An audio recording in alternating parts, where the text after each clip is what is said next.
L'homme est un loup pour l'homme. Thomas Hobbes. Imagine une personne ordinaire, quelqu'un comme toi, comme moi, comme le voisin qu'on salue tous les jours. Maintenant, dis-moi, que ferait cette même personne si, soudain, le monde autour d'elle lui disait qu'elle peut humilier, peut blesser, peut même détruire?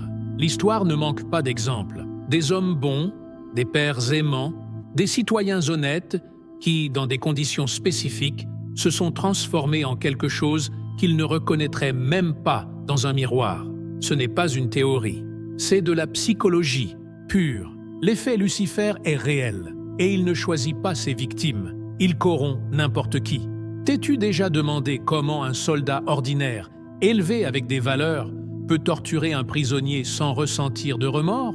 Ou comment des employés d'une entreprise peuvent ignorer les crimes commis par leur patron juste parce que c'est le protocole? Philippe Zimbardo, le psychologue derrière le célèbre expériment de la prison de Stanford, a montré que le bon environnement peut transformer même le plus pacifique des hommes en bourreau.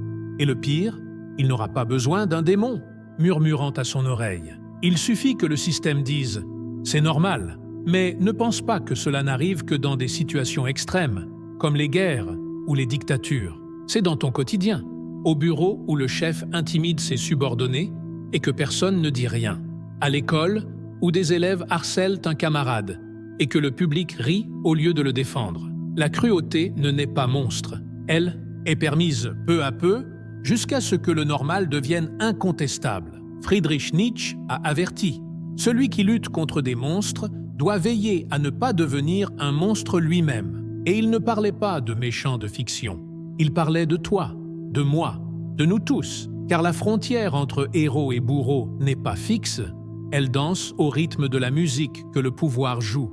Voici la vérité inconfortable. Il n'existe pas de mal absolu. Il existe des opportunités. Il existe des permissions. Il existe le moment où quelqu'un, au lieu de dire « c'est mal », demande « et si je pouvais ?» Et quand cette question trouve une réponse sans conséquence, le monstre naît. Pas par nature, mais par circonstance.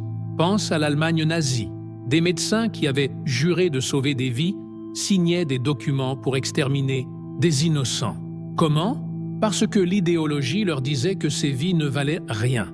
Le système déshumanisait les victimes, et le reste n'était que bureaucratie.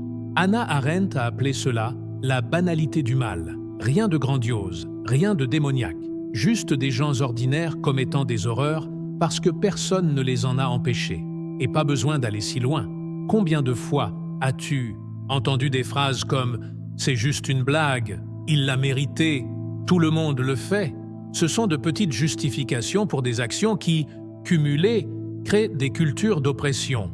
Le mal ne commence pas par un cri, il commence par un murmure.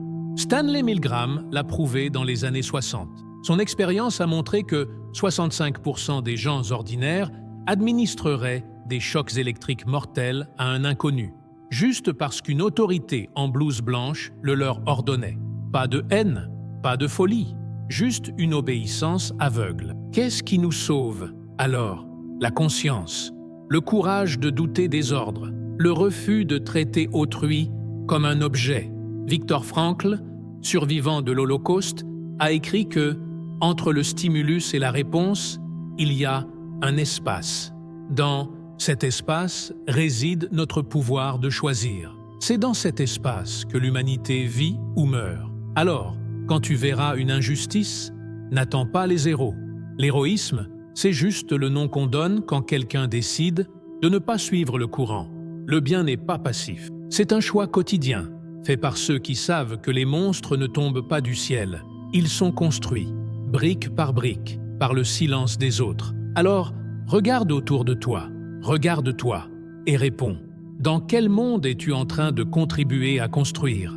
Comme le dit Edmund Burke, la seule chose nécessaire au triomphe du mal est que les hommes bons ne fassent rien. T'es-tu déjà demandé pourquoi certaines personnes ne cèdent pas? Au cœur d'un système qui encourage la cruauté, il y a ceux qui résistent. Qui sont-ils? Qu'est-ce qui les distingue? La réponse ne réside pas dans des super-pouvoirs, mais dans quelque chose de bien plus simple. et en même temps bien plus difficile, le courage de désobéir. Parlons des dissidents, ceux qui, même sous une pression extrême, ont préservé leur humanité, comme ce soldat qui a refusé de tirer sur des civils, cet employé qui a dénoncé des fraudes, sachant qu'il perdrait son emploi, cette voisine qui a caché une famille persécutée, au péril de sa propre vie. Ces gens n'étaient pas des saints, c'étaient des gens ordinaires qui, à un moment décisif, ont choisi de regarder l'autre dans les yeux et de reconnaître « c'est moi ». Le psychologue Philippe Zimbardo, le même qui a conduit l'expérience de la prison de Stanford, a passé des années à étudier l'autre côté de la médaille. Si le système peut corrompre, il peut aussi inspirer l'héroïsme. Mais il y a un détail, les héros ne naissent pas héros, ils agissent. Et l'action la plus révolutionnaire est de dire « non » quand tout le monde attend un « oui ». Pense à Sophie Scholl, cette jeune Allemande qui a défié le nazisme en distribuant des tracts. Elle n'était pas surhumaine, c'était une étudiante qui ne supportait tout simplement pas l'injustice. Et elle l'a payé de sa vie. Pourquoi a-t-elle fait cela? Parce que, contrairement à la majorité, elle ne voyait pas les persécutés comme eux, mais comme nous. Voici le secret.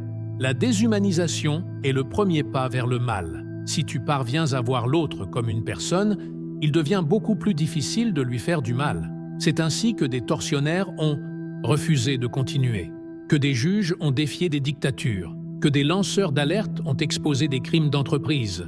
Ils n'avaient pas d'armes, ils avaient une conscience. Mais qu'en est-il quand il n'y a pas de risque de vie? Quand il s'agit juste d'une blague offensante dans le groupe de travail, d'un commentaire raciste au déjeuner familial? Là, c'est encore plus facile et plus lâche de se taire, car le mal se nourrit aussi du silence. Chaque fois que tu ne réagis pas, tu normalises. La bonne nouvelle? Résister est un muscle. Plus tu l'entraînes, plus il devient fort. Ça commence par de petites choses. Non, cette blague n'est pas drôle. Non, je ne vais pas donner le mot de passe de mon collègue. Non, ce n'est pas juste.